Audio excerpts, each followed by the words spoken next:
Assalamualaikum warahmatullahi wabarakatuh. Jadi di sini saya akan menjelaskan mengenai cara mendesain atau membuat silabus dengan benar. Next. Sebelum masuk ke langkah-langkah, di sini ada pengertian silabus menurut Brown.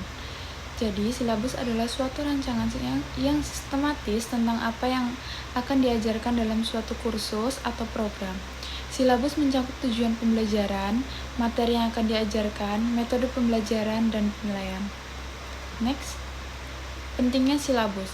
Yang pertama, perencanaan pembelajaran. Membantu guru dalam merencanakan dan mengorganisasikan pembelajaran secara sistematis. Yang kedua, transparansi.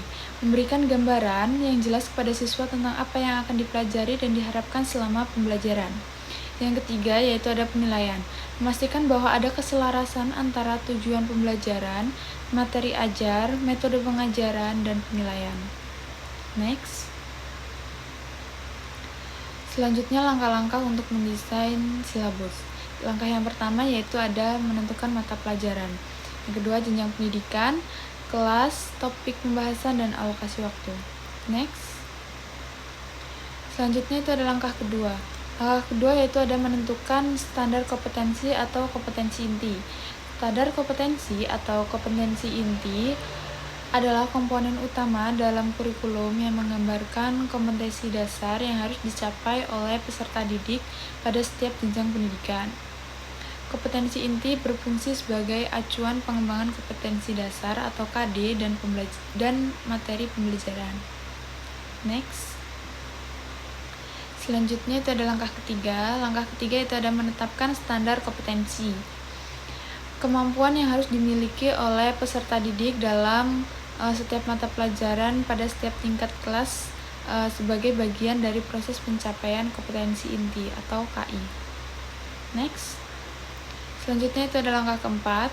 Langkah keempat yaitu ada mengidentifikasi indikator capaian. Indikator capaian itu adalah pernyataan yang lebih spesifik atau dari kompetensi dasar atau KD yang menggambarkan kemampuan-kemampuan yang harus ditunjukkan oleh peserta didik sebagai bukti bahwa mereka telah menguasai kompetensi dasar. Indikator capaian membantu untuk mengukur pencapaian pembelajaran secara konkret dan terukur. Next. Selanjutnya itu ada langkah kelima. Langkah kelima itu ada nilai karakter. Nilai karakter adalah kualitas moral dan etika yang dianggap penting dan diinginkan dalam pembentukan kepribadian seseorang. Next. Langkah keenam yaitu ada kegiatan pembelajaran. Kegiatan pembelajaran dilakukan untuk melaksanakan pembelajaran dengan mencapai kompetensi dasar yang telah ditetapkan. Next. Langkah ketujuh yaitu ada alokasi waktu. Alokasi waktu itu menentukan waktu pembelajaran pada setiap pertemuan atau setiap minggunya. Next.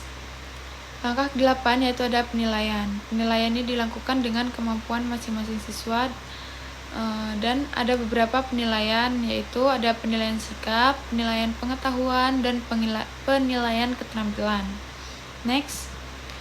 Langkah selanjutnya itu ada langkah ke-9. Sumber pembelajaran.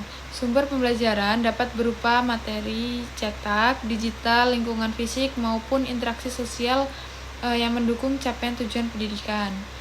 Bisa juga melalui internet dan lain-lain. Next.